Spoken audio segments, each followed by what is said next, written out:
What up? Happy Tuesday. I hope your week is going well. Mine is so far. We're going to do the Two Towers chapter 5, The White Rider, today. Oh, yeah. Banger of a chapter. Yo, what up, Sting? Thank you for being here. Resurrection time. And on the third or whatever day, he is risen. Yeah, look to the east, man. Expect my coming. Yeah, it's a good one today. I'm stoked. It's really, really warm in my office, so I am going to turn red and I'm going to get sweaty. Ooh, let's get into it. All right. Enough pussyfooting around. Yo, hey. Thank you for being here. I love when fam's in the chat. All right, we're just going to get stuck in, fam. So, The Two Towers, Book 3, Chapter 5, The White Rider. My very bones are chilled, said Gimli, flapping his arms and stamping his feet. Day had come at last. At dawn, the companions had made such breakfast as they could. Now, in the growing light, they were getting ready to search the ground again for signs of the hobbits. And do not forget that old man, said Gimli. I should be happier if I could see the print of a boot. Why would that make you happy? Said Legolas. Because an old man with feet that leave marks might be no more than he seemed, answered the dwarf. Maybe, said the elf, but a heavy boot might leave no print here. The grass is deep and springy. That would not baffle a ranger, said Gimli. A bent blade is enough for Aragorn to read, but I do not expect him to find any traces. It was an evil phantom of Saruman that we saw last night. I am sure of it, even under the light of morning. His eyes are looking out on us from Fangorn, even now, maybe. It is likely enough, said Aragorn, yet I am not sure. I am thinking of the horses. You said last night, Gimli, that they were scared away, but I did not think so. Did you hear them, Legolas? Did they sound to you like beasts in terror? No, said Legolas. I heard them clearly. But for the darkness and our own fear, I should have guessed that they were beasts wild with some sudden gladness. They spoke as horses will when they meet a friend that they have long missed. So I thought, said Aragorn, but I cannot read the riddle unless they return. Come, the light is growing fast. Let us look first and guess later. We should begin here, near to our own camping ground, searching carefully all about and working up the slope towards the forest. To find the hobbits is our errand, whatever we may think of our visitor in the night. If they escaped by some chance, then they must have hidden in the trees, or they would have been seen. If we find nothing between here and the eaves of the wood, then we will make a last search upon the battlefield and among the ashes. But there is little hope there. The horsemen of Rohan did their work too well. For some time the companions crawled and groped upon the ground. The tree stood mournfully above them, its dry leaves now hanging limp and rattling in the chill easterly wind. Aragorn moved slowly away. He came to the ashes of the watchfire near the river bank, and then began to retrace the ground back towards the knoll where the battle had been fought.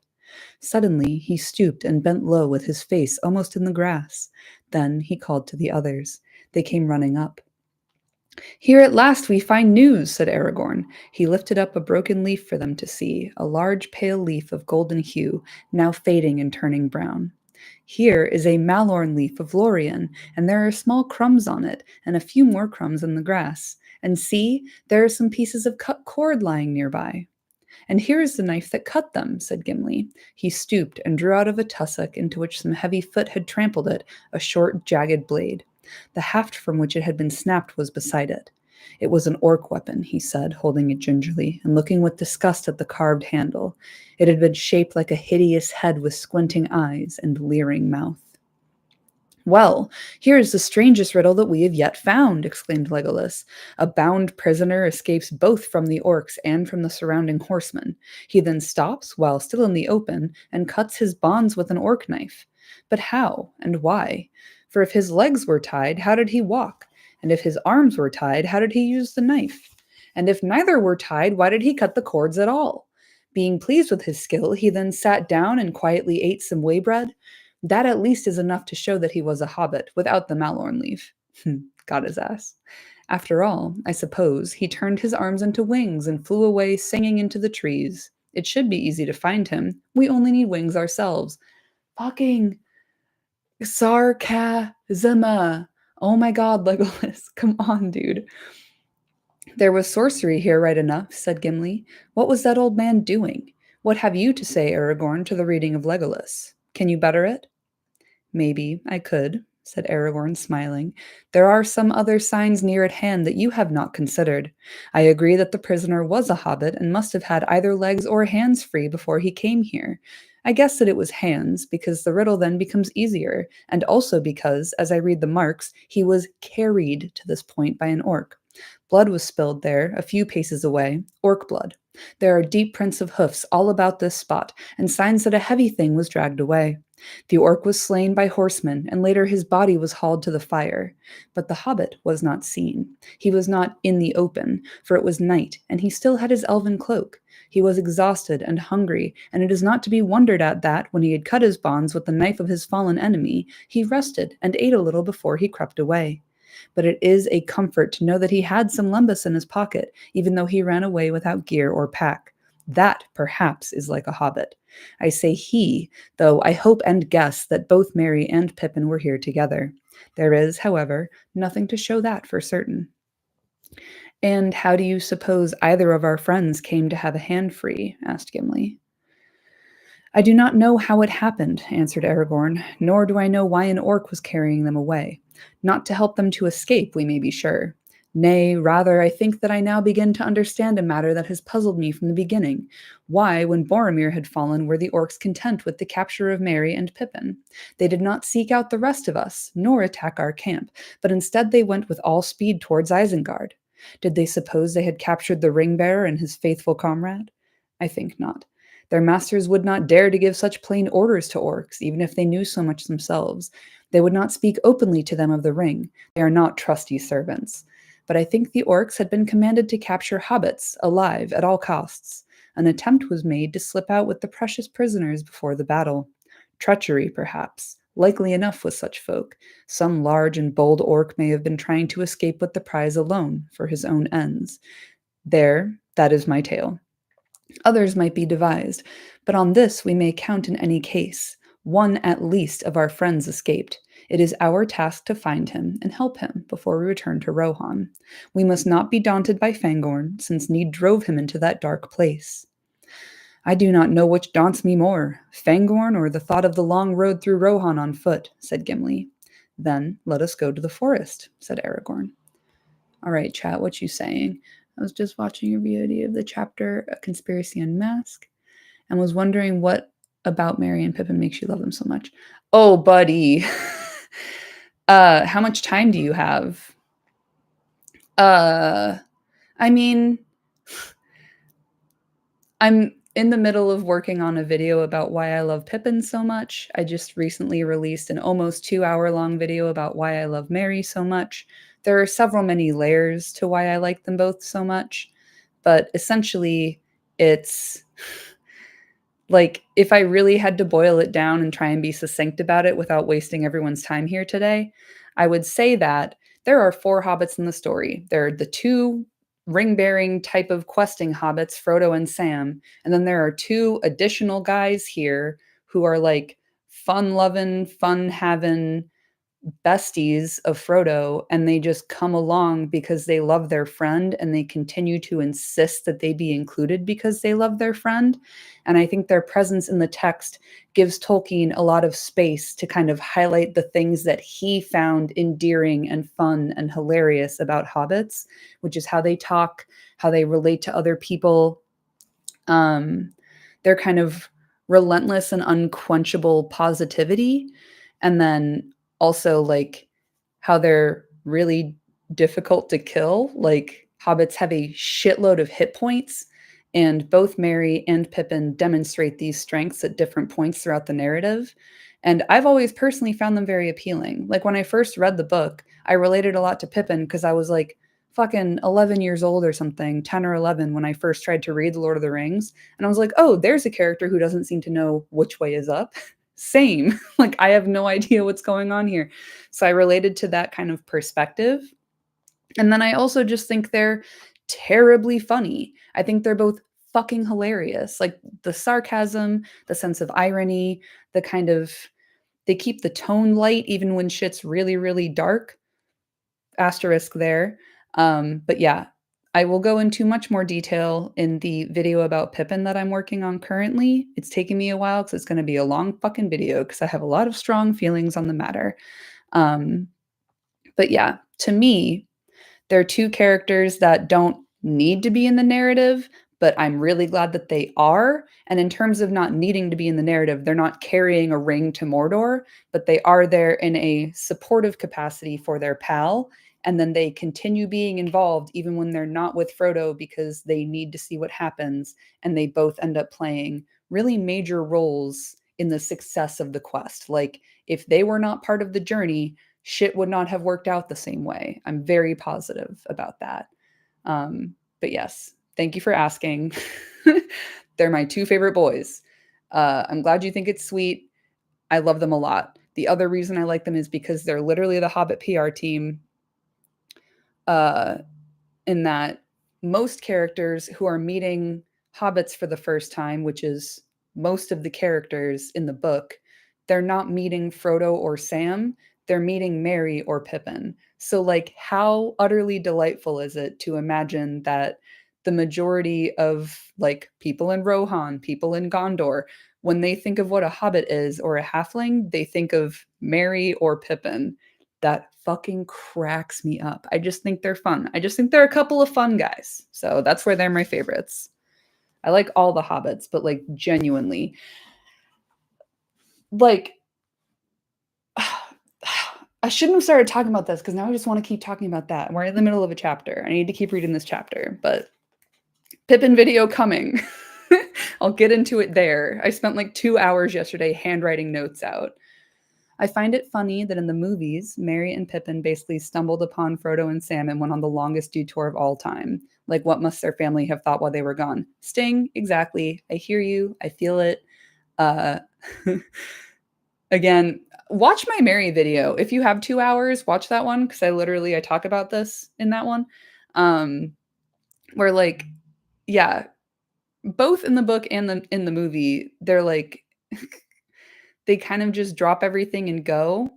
In the book, they have more time to plan, obviously. In the movie, they're just like, yeah, sure, I don't have anything on today. Let's go. But it does crack me up that Merry is the son of the Master of Buckland, and Pippin is the son of the Thane of the Shire, of the Tooks. And they're both kind of like in a position to inherit these like kind of higher offices in the Shire. So like Merry's an only child and Pippin's the only son of four. So if they had both not made it back, the political state of the Shire would be in an utter shambles, I think. Um, Thank you, chat. Always have 2 hours for this topic. My Pippin video is going to be like 3 or 4, guys. It's going to be a fucking problem. I'm absolutely putting no limitations on myself for that one because he's my favorite boy. And yeah, watch it. Let me know what you think. Genuinely, I would appreciate your honest feedback. Because yeah, it goes several levels deep for me. Like, there's the story, there's Tolkien composing the story, and there's how Tolkien himself feels about hobbits and relates to them. Yeah. Sting in chat, the extent it gets to in the movies is Merry saying, Buckleberry Fairy, follow me, which, like, yeah, it fucking cracks me up. That they're just like, sure, I'll go. Like, they didn't even pack a change of clothes. In the movies, they're in vegetable theft mode. Like, it's fucking insane. It's insanity the way it goes in the movies. It's really, really funny. And I will eventually be making a video about book versus movie for those two particular dudes. There's only so many hours in a day, and I do technically have a big girl job. But yeah, Pippin's my favorite character, easily. Like, I have a lot of favorites, Gandalf, Aragorn, Faramir, but like Pippin's the number one boy for me, always. I will fucking stand on business for that one. All right, let's get back to the White Rider. We're going into the forest. It was not long before Aragorn found fresh signs. At one point, near the bank of the Entwash, he came upon footprints, hobbit prints, but too light for much to be made of them. Then, again, beneath the bole of a great tree on the very edge of the wood, more prints were discovered. The earth was bare and dry and did not reveal much. One hobbit at least stood here for a while and looked back, and then he turned away into the forest, said Aragorn. Then we must go in too, said Gimli, but I do not like the look of this Fangorn, and we were warned against it. I wish the chase had led anywhere else. I do not think the wood feels evil, whatever tales may say, said Legolas. He stood under the eaves of the forest, stooping forward, as if he were listening, and peering with wide eyes into the shadows. No, it is not evil, or what evil is in it is far away. I catch only the faintest echoes of dark places, where the hearts of the trees are black. There is no malice near us, but there is watchfulness and anger. Well, it has no cause to be angry with me, said Gimli. I've done it no harm. That is just as well, said Legolas, but nonetheless it has suffered harm. There is something happening inside, or going to happen. Do you not feel the tenseness? It takes my breath. I feel the air is stuffy, said the dwarf. This wood is lighter than Mirkwood, but it is musty and shabby. It is old, very old. Old as balls, said the elf. So old that almost I feel young again, as I have not felt since I journeyed with you children. It is old and full of memory. I could have been happy here if I had come in days of peace. I dare say you could, snorted Gimli. You are a wood elf anyway, though elves of any kind are strange folk. Yet you comfort me. Where you go, I will go. But keep your bow ready to hand, and I will keep my axe loose in my belt. Not for use on trees, he added hastily, looking up at the tree under which they stood. I do not wish to meet that old man. I do not wish to meet that old man at unawares without an argument ready to hand. That is all. Chat, no worries about derailing. I'm literally always down to talk about Merry and Pippin. It's more like if anyone has something to do after this, I don't want to make you late for that. And yeah, just the presence of Gimli. I've done no harm, says the dwarf with most likely multiple axes. Yeah, like it's the threat. Gimli's a threat to these trees. But yeah, thanks for giving me an excuse to talk about my two favorite hobbits when we're in a chapter where they do not appear. Mwah. With that, the three hunters plunged into the forest of Fangorn. Legolas and Gimli left the tracking to Aragorn. There was little for him to see. The floor of the forest was dry and covered with a drift of leaves, but guessing that the fugitives would stay near the water, he returned often to the banks of the stream. So it was that he came upon the place where Merry and Pippin had drunk and bathed their feet. There, plain for all to see, were the footprints of two hobbits, one somewhat smaller than the other. This is good tidings, said Aragorn. Yet the marks are 2 days old, and it seems that at this point the hobbits left the waterside. Then what shall we do now? Said Gimli. We cannot pursue them through the whole fastness of Fangorn. We have come ill-supplied. If we do not find them soon, we shall be of no use to them except to sit down beside them and show our friendship by starving together. If that is indeed all we can do, then we must do that, said Aragorn. Let us go on. Hard as nails. Hard as nails. Oh, I fucking love Aragorn. Come on. They came at length to the steep, abrupt end of Treebeard's hill, and looked up at the rock wall with its rough steps leading to the high shelf. Gleams of sun were striking through the hurrying clouds, and the forest now looked less gray and drear. Let us go up and look about us, said Legolas. I still feel my breath short. I should like to taste a freer air for a while. The companions climbed up. Aragorn came last, moving slowly. He was scanning the steps and ledges closely. I am almost sure that the hobbits have been up here, he said, but there are other marks, very strange marks, which I do not understand. I wonder if we can see anything from this ledge which will help us to guess which way they went next. He stood up and looked about, but he saw nothing that was of any use. The shelf faced southward and eastward, but only on the east was the view open. Then there he could see the heads of the trees descending in ranks towards the plain from which they had come. We've journeyed a long way round, said Legolas. We could have all come here safe together if we had left the great river on the second or third day and struck west. Few can foresee whither their road will lead them till they come to its end. But we did not wish to come to Fangorn, said Gimli. Yet here we are, and nicely caught in the net, said Legolas. Look. Look at what? Said Gimli. There, in the trees. Where? I have not elf eyes. Hush. Speak more softly. Look, said Legolas, pointing. Down in the wood, back in the way that we have just come. It is he. Cannot you see him passing from tree to tree? I see now, hissed Gimli. Look, Aragorn, did I not warn you? There's the old man, all in dirty gray rags. That is why I could not see him at first. Aragorn looked and beheld a bent figure moving slowly. It was not far away. It looked like an old beggar man walking wearily, leaning on a rough staff. His head was bowed, and he did not look towards them. In other lands, they would have greeted him with kind words, but now they stood silent, each feeling a strange expectancy. Something was approaching that held a hidden power, or menace. Gimli gazed with wide eyes for a while, as step by step the figure drew nearer. Then, suddenly, unable to contain himself longer, he burst out, Your bow, Legolas! Bend it! Get ready! It is Saruman! Do not let him speak, or put a spell on us! Shoot first! Legolas took his bow and bent it, slowly, and as if some other will resisted him. He held an arrow loosely in his hand, but did not fit it to the string. Aragorn stood silent. His face was watchful and intent. Why are you waiting? What is the matter with you? Said Gimli in a hissing whisper. Legolas is right, said Aragorn quietly. We may not shoot an old man so, at unawares and unchallenged, whatever fear or doubt be on us. Watch and wait. Yeah, it follows. Chat. It follows as fuck. Ooh. At that moment, the old man quickened his pace and came with surprising speed to the foot of the rock wall. Then, suddenly, he looked up, while they stood motionless looking down. There was no sound. They could not see his face. He was hooded, and above the hood he wore a wide-brimmed hat, so that all his features were overshadowed, except for the end of his nose and his gray beard.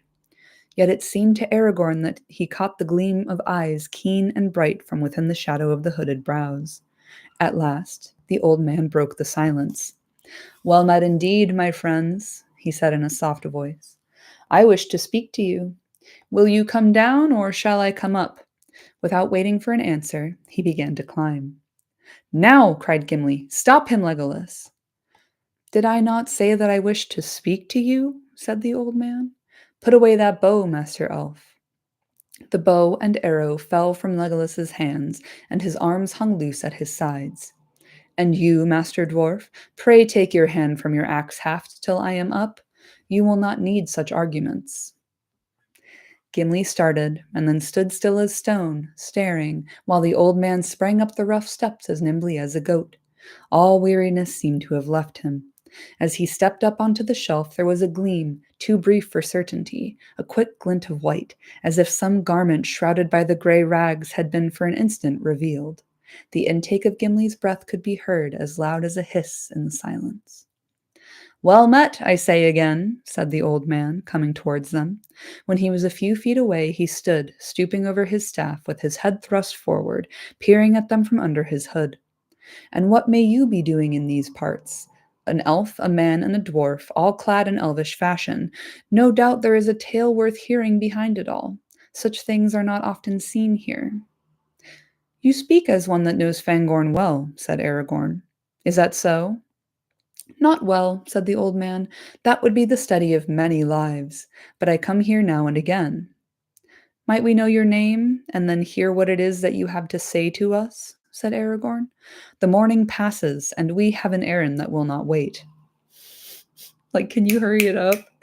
We're in the middle of something. As for what I wish to say, I have said it. What may you be doing, and what tale can you tell of yourselves? As for my name, he broke off, laughing long and softly. Aragorn felt a shudder run through him at the sound, a strange, cold thrill, and yet it was not fear or terror that he felt. Rather, it was like the sudden bite of a keen air, or the slap of a cold rain that wakes an uneasy sleeper. My name, said the old man again. Have you not guessed it already? You've heard it before, I think. Yes, you have heard it before. But come now, what of your tale? The three companions stood silent and made no answer. There are some who would begin to doubt whether your errand is fit to tell, said the old man. Happily, I know something of it. You are tracking the footsteps of two young hobbits, I believe. Yes, hobbits. Don't stare as if you've never heard the strange name before. You have, and so have I. Well, they climbed up here the day before yesterday, and they met someone they did not expect. Does that comfort you? And now you would like to know where they were taken? Well, maybe I can give you some news about that. But why are we standing? Your errand, you see, is no longer as urgent as you thought. Let us sit down and be more at ease. The old man turned away and went towards a heap of fallen stones and rock at the foot of the cliff behind. Immediately, as if a spell had been removed, the others relaxed and stirred. Gimli's hand went at once to his axe haft. Aragorn drew his sword. Legolas picked up his bow.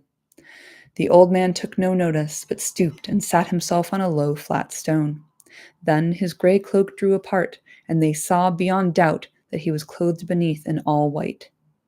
Saruman, cried Gimli, springing towards him with axe in hand. Speak! Tell us where you've hid. Speak! Tell us where you've hidden our friends. What have you done with them? Speak, or I will make a dent in your hat that even a wizard will find it hard to deal with. The old man was too quick for him. He sprang to his feet and leaped to the top of a large rock. There he stood, grown suddenly tall, towering above them. His hood and his gray rags were flung away. His white garments shone.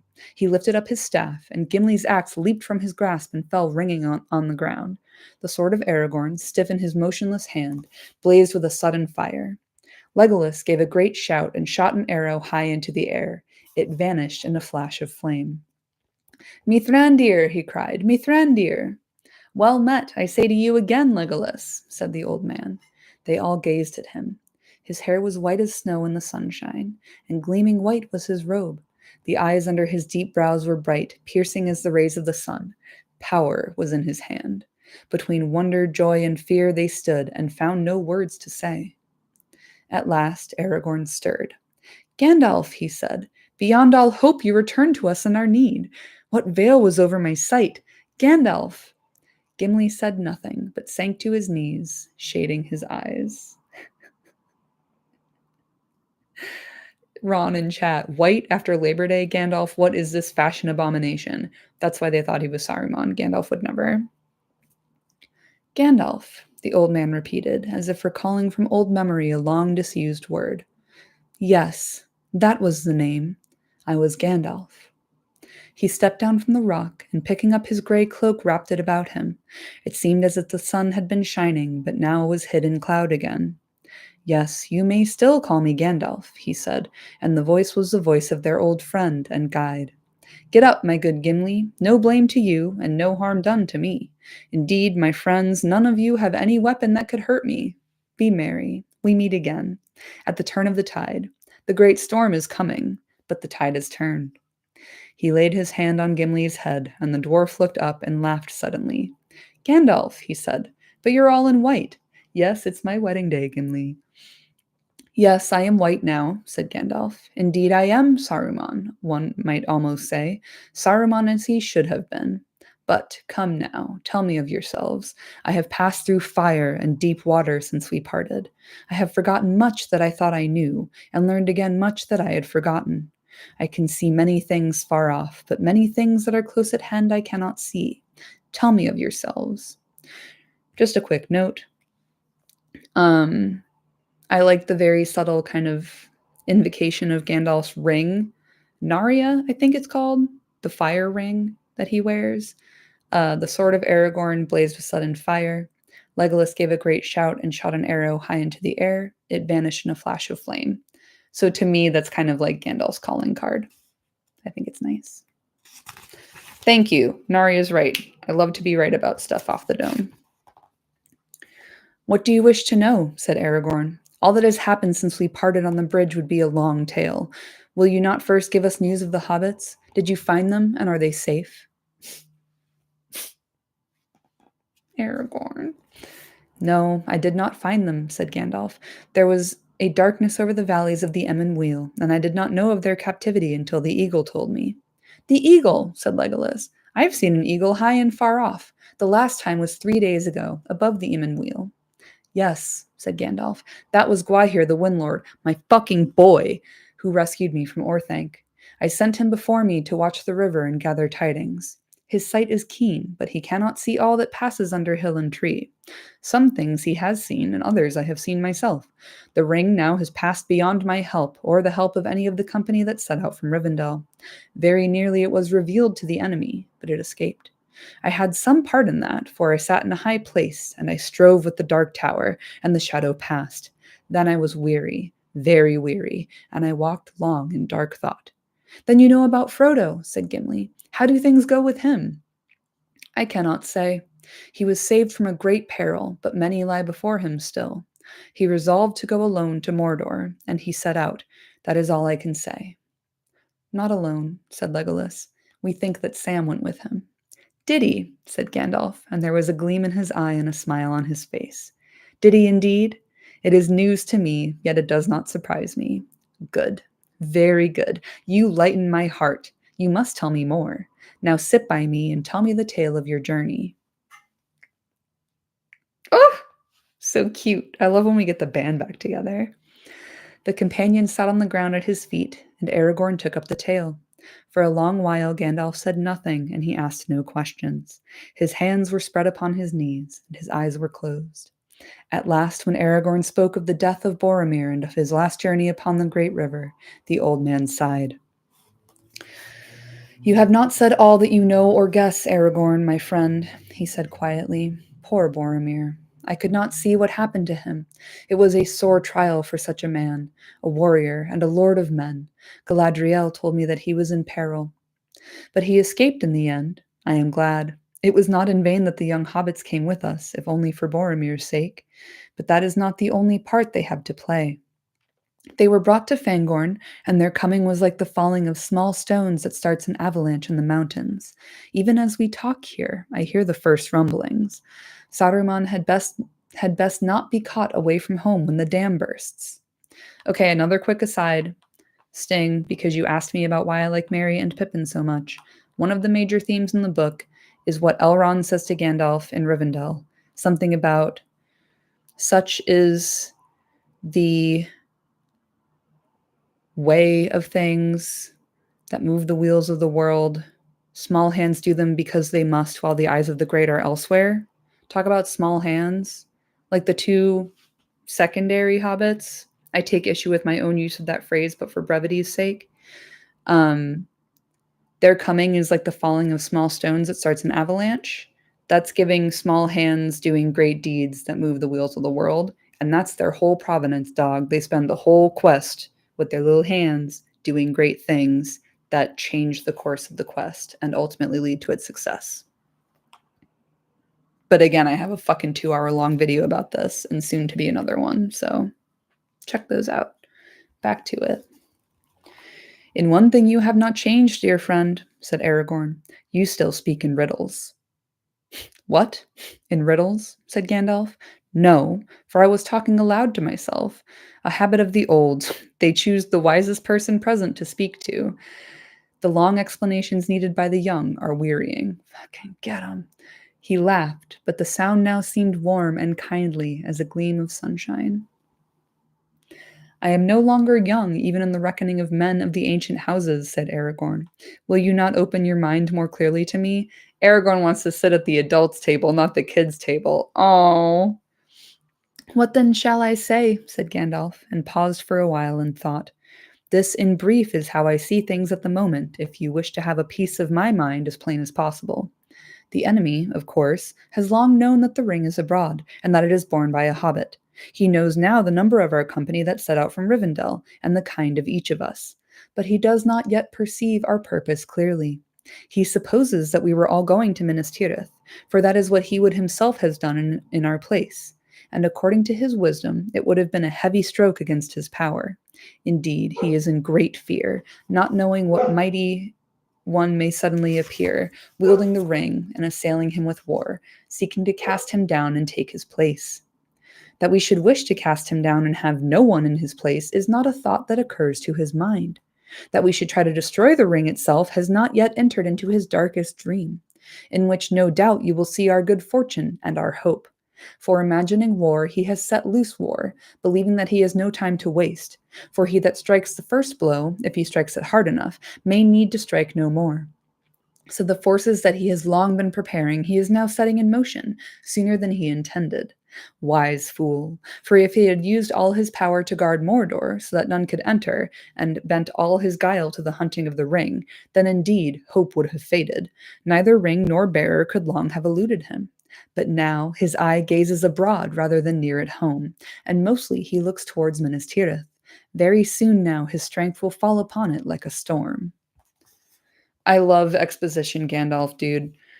For already he knows that the messengers that he sent to waylay the company have failed again. They have not found the ring, neither have they brought away any hobbits as hostages.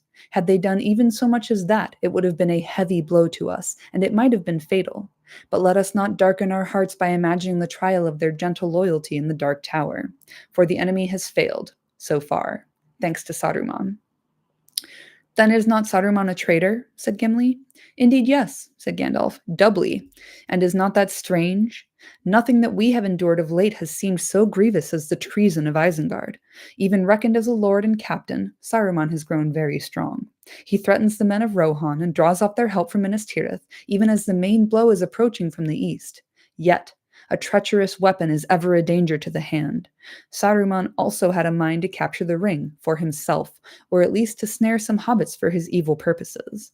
So, between them, our enemies have contrived only to bring Merry and Pippin with marvelous speed and in the nick of time to Fangorn, where otherwise they would never have come at all. Also, they have filled themselves with new doubts that disturb their plans. No tidings of the battle will come to Mordor, thanks to the horsemen of Rohan, but the Dark Lord knows that 2 hobbits were taken in the Emyn Wheel and borne away towards Isengard against the will of his own servants. He now has Isengard to fear as well as Minas Tirith. If Minas Tirith falls, it will go ill with Saruman. It is a pity that our friends lie in between, said Gimli. If no land divided Isengard and Mordor, then they could fight while we watched and waited. The victor would emerge stronger than either, and free from doubt, said Gandalf. But Isengard cannot fight Mordor unless Saruman first obtains the ring. That he will never do now. He does not yet know his peril. There is much that he does not know. He was so eager to lay his hands on his prey that he could not wait at home, and he came forth to meet and to spy on his messengers. But he came too late, for once, and the battle was over and beyond his help before he reached these parts. He did not remain here long. I look into his mind, and I see his doubt.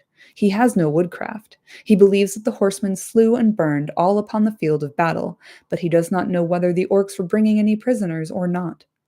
And he does not know of the quarrel between his servants and the orcs of Mordor, nor does he know of the winged messenger.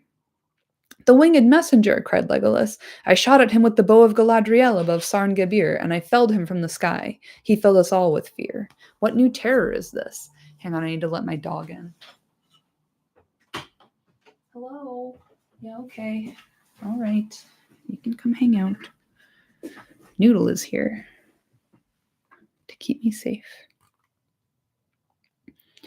One that you cannot slay with arrows, said Gandalf. You only slew his steed. It was a good deed, but the rider was soon horsed again, for he was a Nazgul, one of the 9, who ride now upon winged steeds. Soon their terror will overshadow the last armies of our friends, cutting off the sun. But they have not yet been allowed to cross the river, and Saruman does not know of this new shape in which the wingwraiths have been clad. His thought is ever on the ring. Was it present in the battle? Was it found? What if Theoden, Lord of the Mark, should come by it and learn of its power? That is the danger that he sees, and he has fled back to Isengard to double and treble his assault on Rohan. And all the time there is another danger, close at hand, which he does not see, busy with his fiery thoughts. He has forgotten Treebeard. Now you speak to yourself again, said Aragorn with a smile. Treebeard is not known to me, and I have guessed part of Saruman's double treachery. Yet I do not see in what way the coming of 2 hobbits to Fangorn has served, save to give us a long and fruitless chase. Wait a minute, cried Gimli. There is another thing that I should like to know first. Was it you, Gandalf, or Saruman that we saw last night? You certainly did not see me, answered Gandalf. Therefore I must guess that you saw Saruman. Evidently we look so much alike that your desire to make an incurable dent in my hat must be excused. Good, good, said Gimli. I am glad that it was not you. Gandalf laughed again. Yes, my good dwarf, he said, it is a comfort not to be mistaken at all points. Do I not know it only too well?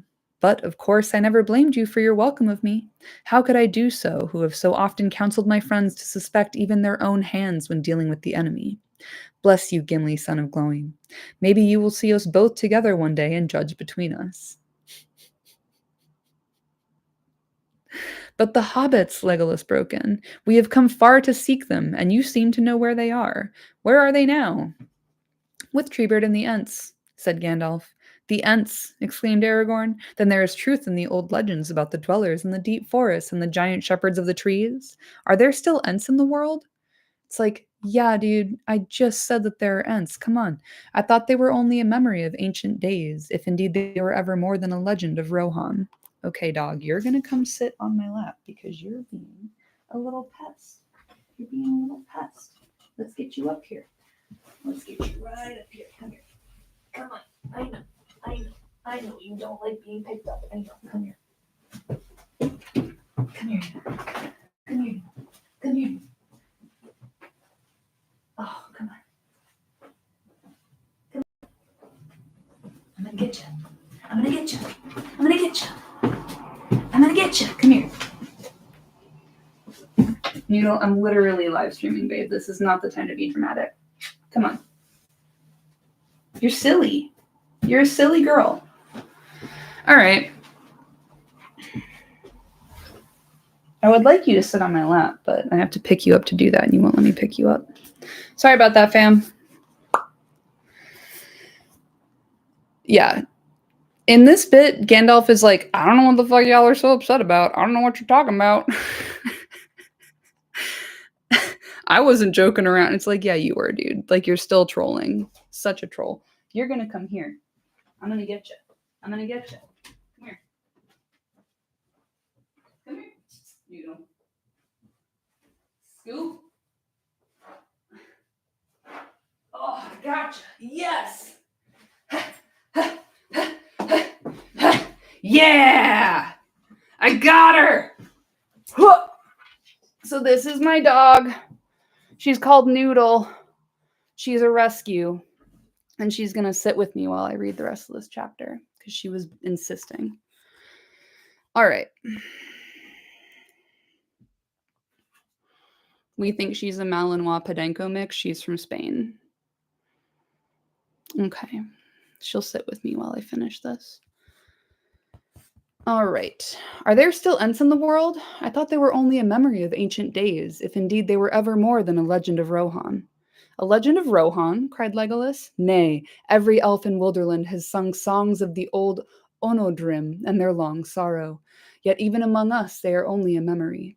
If I were to meet one still walking in this world, then indeed I should feel young again. But Treebeard, that is only a rendering of Fangorn into the common speech, yet you seem to speak of a person. Who is this Treebeard? Ah, now you are asking much, said Gandalf. The little that I know of this long, slow story would make a tale for which we have no time now. Treebeard is Fangorn, the guardian of the forest. He is the oldest of the Ents, the oldest living thing that still walks beneath the sun upon this Middle Earth. I hope indeed, Legolas, that you may yet meet him. Merry and Pippin have been fortunate. They met him here, even where we sit, for he came here 2 days ago and bore them away to his dwelling far off by the roots of the mountains. He often comes here, especially when his mind is uneasy and rumors of the world outside trouble him. I saw him 4 days ago striding among the trees, and I think he saw me, for he paused, but I did not speak, for I was heavy with thought and weary after my struggle with the Eye of Mordor, and he did not speak either, nor call my name.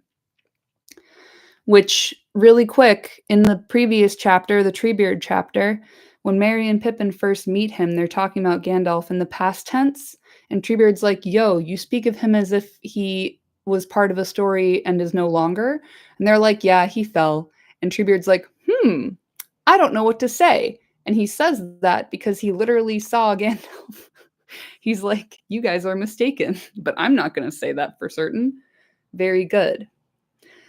Perhaps he also thought that you were Saruman, said Gimli, but you speak of him as if he was a friend. I thought Fangorn was dangerous. Dangerous, cried Gandalf. And so am I. Very dangerous. More dangerous than anything you will ever meet, unless you are brought alive before the seat of the Dark Lord. And Aragorn is dangerous, and Legolas is dangerous. You are beset with dangers, Gimli, son of Glowing, for you are dangerous yourself in your own fashion. Certainly the forest of Fangorn is perilous, not least to those that are too ready with their axes, and Fangorn himself, he is perilous too, yet he is wise and kindly nonetheless. But now his long, slow wrath is brimming over, and all the forest is filled with it. The coming of the hobbits and the tidings that they brought have spilled it. It will soon be running like a flood, but its tide is turned against Saruman and the axes of Isengard. A thing is about to happen which has not happened since the elder days. The Ents are going to wake up and find that they are strong. What will they do? Asked Legolas in astonishment. I do not know, said Gandalf. I do not think they know themselves. I wonder. He fell silent, his head bowed in thought. The others looked at him. A gleam of sun through fleeting clouds fell upon his hands, which lay now upturned on his lap.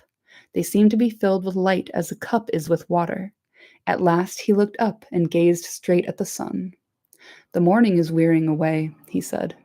Wearing? The morning is wearing away. Soon we must go. Do we go to find our friends and to see Treebeard? Asked Aragorn. No, said Gandalf, that is not the road that you must take. I have spoken words of hope, but only of hope. Hope is not victory. War is upon us and all our friends, a war in which only the use of the ring could give us surety of victory. It fills me with great sorrow and great fear, for much shall be destroyed, and all may be lost.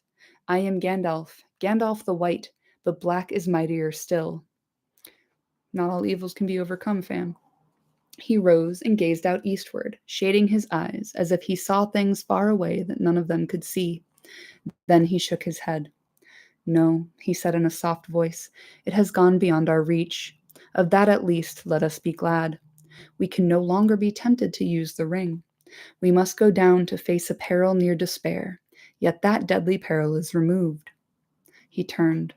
Come, Aragorn, son of Arathorn, he said. Do not regret your choice in the valley of the Emyn, nor call it a vain pursuit. You chose amid doubts the path that seemed right. The choice was just, and it has been rewarded. For so we have met in time, who otherwise might have met too late. But the quest of your companions is over. Your next journey is marked by your given word. You must go to Edoras and seek out Theoden in his hall, for you are needed. The light of Andúril must now be uncovered in the battle for which it has so long waited. There is war in Rohan, and worse evil. It goes ill with Theoden. Then are we not to see the merry young hobbits again? Said Legolas. He misses his buddies. Oh. I did not say so, said Gandalf. Who knows? Have patience. Go where you must go, and hope. To Edoras. I go thither also. It is a long way for a man to walk, young or old, said Aragorn. I fear the battle will be over long ere I come there.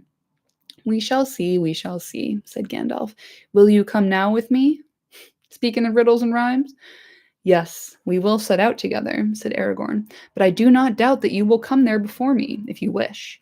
He rose and looked long at Gandalf. The others gazed at them in silence as they stood there facing one another. The gray figure of the man, Aragorn, son of Arathorn, was tall and stern as stone, his hand upon the hilt of his sword. He looked as if some king out of the mists of the sea had stepped upon the shores of lesser men. Before him stooped the old figure, white, shining now as if with some light kindled within, bent, laden with years, but holding a power beyond the strength of kings. Do I not say truly, Gandalf, said Aragorn at last, that you could go whithersoever you wished quicker than I? And this I also say, you are our captain and our banner. The Dark Lord has 9, but we have one, mightier than they, the White Rider. He said it. He said the name of the chapter. He has passed through the fire and the abyss, and they shall fear him. We will go where he leads. Yes, together we will follow you, said Legolas. But first, it would ease my heart, Gandalf, to hear what befell you in Moria. Will you not tell us? Can you not stay even to tell your friends how you were delivered? I have stayed already too long, answered Gandalf. Time is short. But if there were a year to spend, I would not tell you all. Then tell us what you will, and time allows, said Gimli. Come, Gandalf, tell us how you fared with the Balrog. Name him not, said Gandalf, and for a moment it seemed that a cloud of pain passed over his face, and he sat silent, looking old as death. Long time I fell, he said at last, slowly, as if thinking back with difficulty. Long I fell, and he fell with me. His fire was about me. I was burned. Then we plunged into the deep water, and all was dark. Cold it was as the tide of death. Almost it froze my heart. Deep is the abyss that is spanned by Durin's bridge, and none has measured it, said Gimli. Yet it has a bottom beyond light and knowledge, said Gandalf. Thither I came at last, to the uttermost foundations of stone. He was with me still. His fire was quenched, but now he is a thing of slime, stronger than a strangling snake. We fought far under the living earth, where time is not counted. Ever he clutched me, and ever I hewed him, till at last he fled into dark tunnels. They were not made by Durin's folk, Gimli, son of Glowing. Far, far below the deepest delvings of the dwarves, the world is gnawed by nameless things. Even Sauron knows them not. They are older than he. Now I have walked there, but I will bring no report to darken the light of day. In that despair, my enemy was my only hope, and I pursued him, clutching at his heel. Thus, he brought me back at last to the secret ways of Khazad-dûm. Too well he knew them all. Ever up now we went, until we came to the endless stair. Long that has been lost, said Gimli. Many have said that it was never made save in legend, but others say that it was destroyed. It was made, and it has not been destroyed, said Gandalf. From the lowest dungeon to the highest peak it climbed, ascending an unbroken spiral in many thousand steps, until it issued at last in Durin's tower, carved in the living rock of Zirak-Zigil, the pinnacle of the Silverteen. There upon Celebdil was a lonely window in the snow, and before it lay a narrow space, a dizzy eyrie above the mists of the world. The sun shone fiercely there, but all below was wrapped in cloud. Out he sprang, and even as I came behind, he burst into new flame. There was none to see, or perhaps in after ages songs will still be sung of the Battle of the Peak. Suddenly Gandalf laughed. But what would they say in song? Those that looked up from afar thought that the mountain was crowned with storm. Thunder they heard, and lightning, they said, smote upon Celebdil, and leaped back broken into tongues of fire. Is that not enough? A great smoke rose about us, vapor and steam. Ice fell like rain. I threw down my enemy, and he fell from the high place, and broke the mountainside where he smote it in his ruin. Then darkness took me, and I strayed out of thought and time, and I wandered far on roads that I will not tell. Naked I was sent back, for a brief time, until my task is done, and naked I lay upon the mountain top. The tower behind was crumbled into dust, the window gone. The ruined stair was choked with burned and broken stone. I was alone, forgotten, without escape on the hard horn of the world. There I lay staring upward, while the stars wheeled over, and each day was as long as a life age of the earth. Faint to my ears came the gathered rumor of all lands, the springing and the dying, the song and the weeping, and the slow, everlasting groan of overburdened stone. And so at the last Gwahir the Windlord found me again, and he took me up and bore me away. Ever am I fated to be your burden, friend at need, I said. A burden you have been, he answered, but not so now. Light as a swan's feather in my claw you are. The sun shines through you. Indeed, I do not think you need me any more. Were I to let you fall, you would float upon the wind. Do not let me fall, I gasped, for I felt life in me again. Bear me to Lothlorien. Just a quick note here. You know the bit about the foundations of stone? That's the name of the opening track of the Two Towers soundtrack from Howard Shore in the movie, where the first scene of Two Towers is the last time on Khazad-dûm bit where we see Gandalf and the Balrog fighting. I like how many direct quotes from the text in this chapter in particular made it into that part of the movie. Thank you very much. You're welcome. That indeed is the command of the Lady Galadriel, who sent me to look for you, he answered. Thus it was that I came to Cados Galadon, and found you but lately gone. I tarried there in the ageless time of that land where days bring healing, not decay. Healing I found, and I was clothed in white. Counsel I gave, and counsel took. Thence by strange roads I came, and messages I bring to some of you. To Aragorn I was bidden to say this. Where now are the Dunedain, Elessar, Elessar? Why do thy kinsfolk wander afar? Near is the hour when the lost should come forth, and the grey company ride from the north. But dark is the path appointed for thee. The dead watch the road that leads to the sea. To Legolas she sent this word. Legolas Greenleaf, long under tree, in joy thou hast lived. Beware of the sea. If thou hearest the cry of the gull on the shore, thy heart shall then rest in the forest no more. Gandalf fell silent and shut his eyes. Then she sent me no message? Said Gimli, and bent his head. Dark are her words, said Legolas, and little do they mean to those that receive them. That is no comfort, said Gimli. What then, said Legolas? Would you have her speak openly to you of your death? Yes, if she had not else to say. Oh, my little simp. What is that? Said Gandalf, opening his eyes.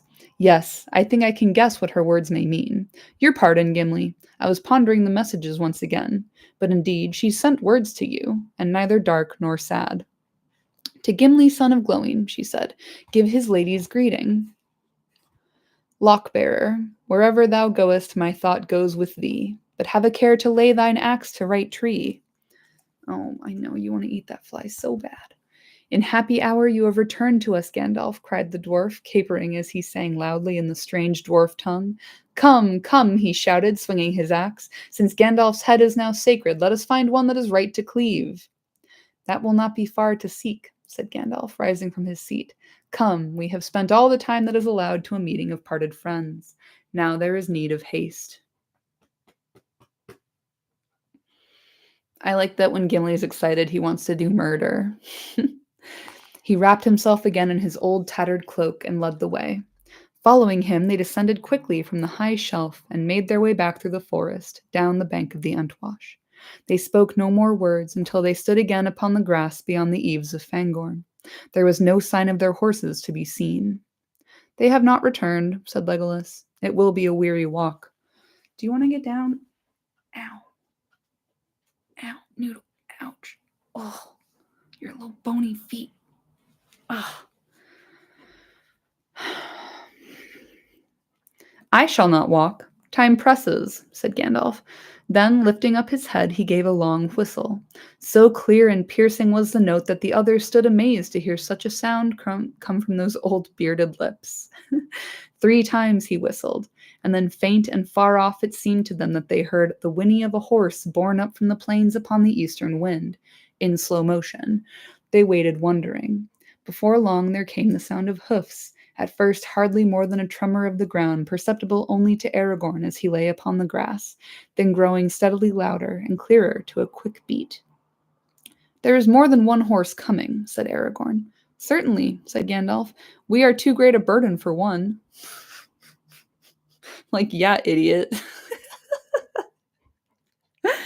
There are 3, said Legolas, gazing out over the plain. See how they run! There is Hasufel, and there is my friend Arod beside him. But there is another that strikes ahead, a very great horse. I have not seen his like before. Nor will you again, said Gandalf. That is Shadowfax. He is the chief of the Miras, lord of horses, and not even Theoden, king of Rohan, has ever looked on a better. Does he not shine like silver and run as smoothly as a swift stream? He has come for me, the horse of the White Rider. We are going to battle together. I love it.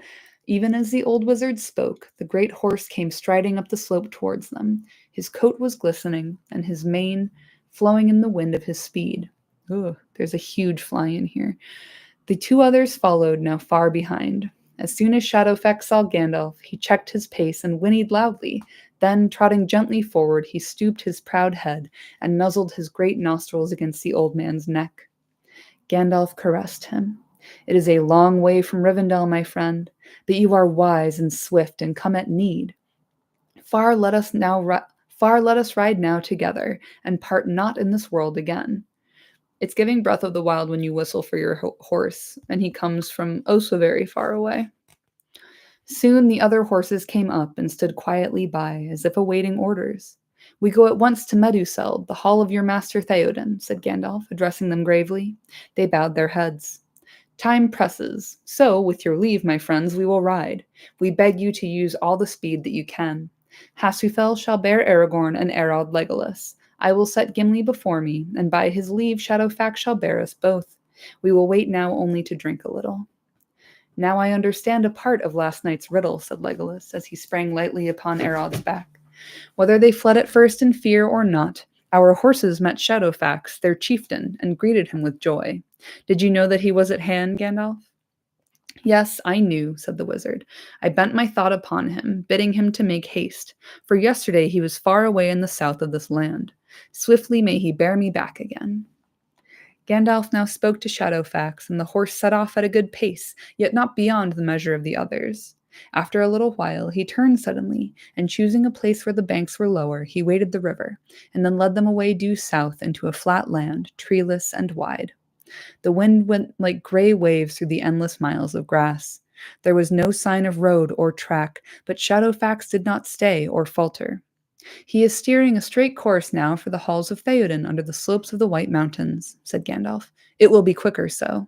The ground is firmer in the Eastamnet, where the chief northward track lies across the river, but Shadowfax knows the way through every fen and hollow. For many hours they rode on through the meads and riverlands. Often the grass was so high that it reached above the knees of the riders, and their steeds seemed to be swimming in a gray-green sea.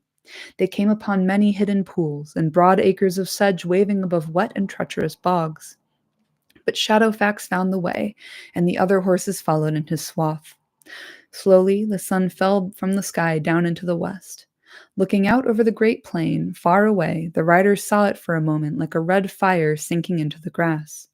Low upon the edge of sight, shoulders of the mountains glinted red upon either side. A smoke seemed to rise up and darken the sun's disk to the hue of blood, as if it had kindled the grass as it passed down under the rim of earth. There lies the gap of Rohan, said Gandalf.